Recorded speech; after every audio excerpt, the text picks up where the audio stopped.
গাজা একসময় ইতিহাস, সংস্কৃতি আর সভ্যতার জাগরণস্থল। আজ সেই গাজা দাঁড়িয়ে আছে ধ্বংসস্তূপের উপর।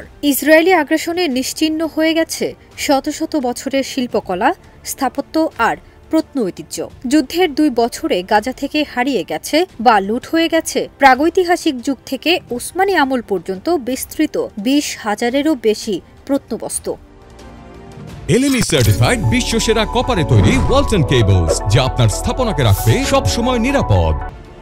গাজার সরকারি মিডিয়া অফিসের প্রধান ইসমাইল আল থাওয়াবতে জানিয়েছেন, ফিলিস্তিনিদের পরিচয় মুছে ফেলতে প্রত্নস্থলগুলোকে পদ্ধতিগতভাবে ধ্বংস করেছে ইসরায়েলি সেনাবাহিনী। সরকারি হিসাব অনুযায়ী গাজায় ৩ শতাধিক প্রত্নতান্ত্রিক স্থাপনা ও ঐতিহাসিক ভবন পুরোপুরি বা আংশিক ধ্বংস হয়ে গেছে।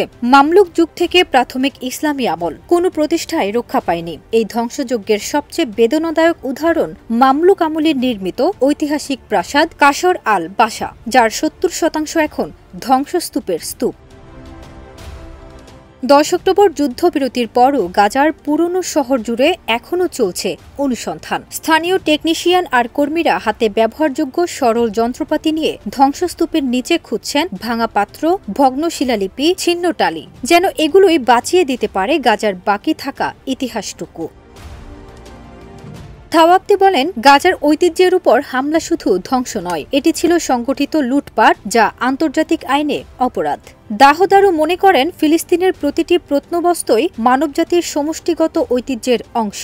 এই নির্দেশগুলো হারিয়ে যাওয়া মানে ইতিহাসের একটি বিরল অধ্যায় চিরতরে মুছে যাওয়া।